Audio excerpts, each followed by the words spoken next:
যখন আপনি কোনো বাক্যে হো, হোম বা হোয়াট দিয়ে প্রশ্ন করে কোনো উত্তর পাবেন, সেই উত্তরটাকে আমরা নাউন বলবো। যেমন প্রিয়া ডিড দ্য ওয়ার্ক। এই সেন্টেন্সকে আপনি হো দিয়ে প্রশ্ন করেন, হো ডিড দ্য ওয়ার্ক। হো দিয়ে প্রশ্ন করলে এখানে উত্তর আসবে প্রিয়া, প্রিয়া ডিড দ্য ওয়ার্ক। আবার আপনি এই একই সেন্টেন্সকে প্রশ্ন করেন হোয়াট দিয়ে, প্রিয়া ডিড হোয়াট, তাহলে উত্তর আসবে work, Priya did the work. এই সেন্টেন্সে হো দিয়ে প্রশ্ন করলে উত্তর আসবে প্রিয়া এবং হোয়াট দিয়ে প্রশ্ন করলে উত্তর আসবে ওয়ার্ক। তাহলে এই সেন্টেন্সের প্রিয়া এবং ওয়ার্ক এই দুটোই হচ্ছে নাউন। তারপর হানিফ হেল্প তনি, হো হেল্প তনি। এই সেন্টেন্সকে হো দিয়ে প্রশ্ন করলে উত্তর আসবে হানিফ, হানিফ হেল্প তনি। আবার যদি আমি এই সেন্টেন্সকে হোম দিয়ে প্রশ্ন করি, হানিফ হেল্প হোম, হানিফ কাকে সাহায্য করেছিল, তাহলে উত্তর আসবে তনি, হানিফ হেল্প তনি। এই সেন্টেন্সে হো দিয়ে প্রশ্ন করলে উত্তর আসবে হানিফ এবং হোম দিয়ে প্রশ্ন করলে উত্তর আসবে তনি। তাই এই সেন্টেন্সের হানিফ এবং তনি দুটোই হচ্ছে নাউন। আমরা আরও কিছু উপায়ে নাউন চিনতে পারি, তার মধ্যে একটি হলো ডিটারমিনার। আমরা প্রথমেই জেনে নিই ডিটারমিনার কোনগুলো। তো ডিটারমিনারের লিস্টের প্রথমেই আছে আর্টিকেল। আর্টিকেল হচ্ছে এ, অ্যান এবং দা।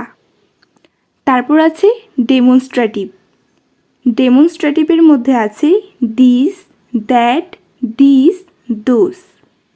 তারপর আছে possessive, my, our, your, their, his, her, its. বা কোনো নাম দিয়ে আমরা বলতে পারি সোনিয়াস, আরিফস, রেহেনাস। যে কোনো নামের শেষেই অ্যাপোস্ট্রফি এস লাগাতে পারি, সেটাও হবে পসেসিভ। তারপর আছে কোয়ান্টিফায়ার্স, সাম, ফিউ, মেনি, লিটল। তারপর কার্ডিনাল নাম্বারস, 1, 2, 3, 4, 5, এরকম যে কোনো নাম্বারকেই আমরা কার্ডিনাল নাম্বার বলবো। তারপর ordinal number, first, second, third, fourth, fifth, এরকম যে কোনো পজিশনকে আমরা অর্ডিনাল নাম্বারস বলতে পারবো। তারপর general ordinal, last, next, other, the other, etcetera. তারপর আছে ইন্টারোগেটিভস, হুইচ, হোয়াট, হোস। এবং সর্বশেষ quantifiers, all, another, both, any, no, some, each, every, either, neither, enough, several, a little, a few, much, many, more, less, a good ideal of, a great ideal of, a large amount of, a great amount of, a number of, a lot of, lots of, etc. এই শব্দগুলো হলো determiner. এখন মনে রাখতে হবে ডিটারমিনারের পর অবশ্যই noun আসবে। যেই সেন্টেন্সে ডিটারমিনার থাকবে সেখানে অবশ্যই আমরা ডিটারমিনারের পর নাউন পাবো। তবে নাউনটা ডিটারমিনারের পরপরই থাকতে পারে বা একটু দূরেও থাকতে পারে, তবে নাউন থাকবে, এটা নিশ্চিত। আমরা উদাহরণের মাধ্যমে বিষয়টা আরেকটু ক্লিয়ার হয়ে নিতে পারবো। যেমন I have a small family. এখানে এ একটি আর্টিকেল, এরপর দুইটি শব্দ আছে, স্মল এবং ফ্যামিলি। আমি বলেছিলাম ডিটারমিনারের পর নাউন বসে। যেহেতু এ একটি আর্টিকেল এবং এটি একটি ডিটারমিনার, তাহলে এর পর অবশ্যই কোনো নাউন বসবে। আর নাউনটা এর সাথেই থাকতে পারে বা একটু দূরেও থাকতে পারে।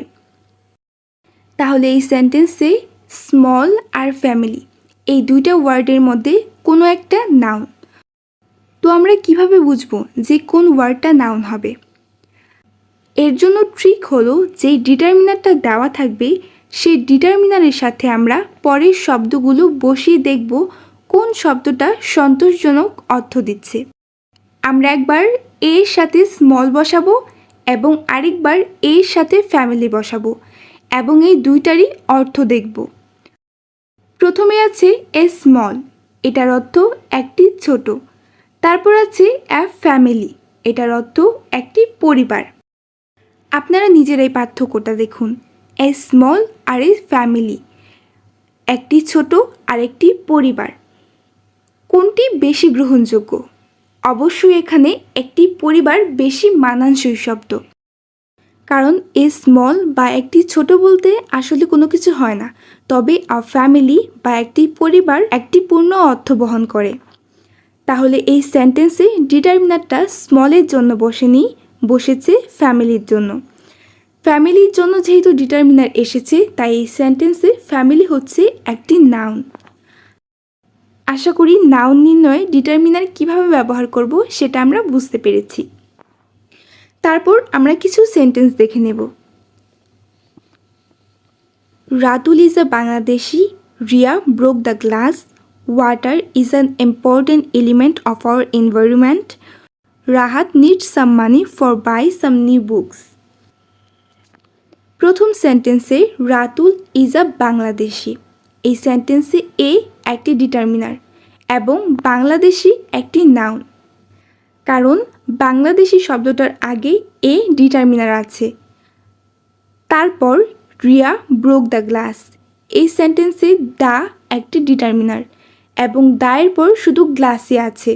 যেহেতু একটি মাত্র শব্দ আছে, আমরা বলতে পারি যে এই গ্লাসের জন্যই দ্য ডিটারমিনারটা বসেছে। তাহলে গ্লাস একটি নাউন।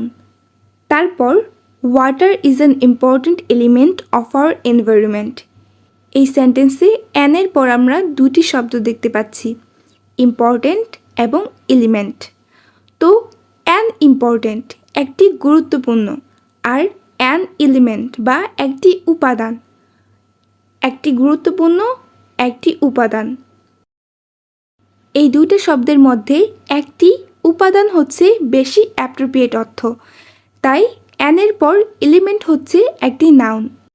তারপর আওয়ার একটি ডিটারমিনার এবং আওয়ারের পর এনভায়রনমেন্ট হচ্ছে একটি নাউন।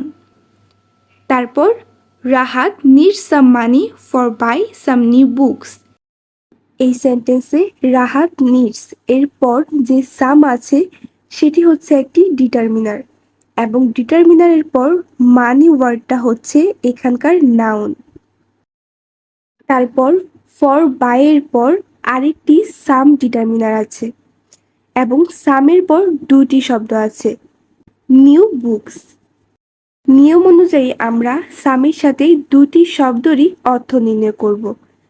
সাম নিয়ে অর্থ কিছু নতুন এবং সাম বুকস অর্থ কিছু বই। কিছু নতুন এবং কিছু বই, এই দুইটা শব্দের মধ্যে কিছু বই বেশি অ্যাপ্রোপ্রিয়েট, তাই এই সেন্টেন্সে বুক হচ্ছে একটি নাউন। তারপর আমরা আরও কিছু সেন্টেন্স দেখে নেব। Childhood is the first stage of our life, I respect all of my teachers. Manik has a very beautiful house. The girl switched off the fan. প্রথম সেন্টেন্সে childhood is the first stage of our life, এই সেন্টেন্সে first একটি determiner এবং stage একটি noun. তারপর hour একটি determiner এবং লাইফ একটি নাউন।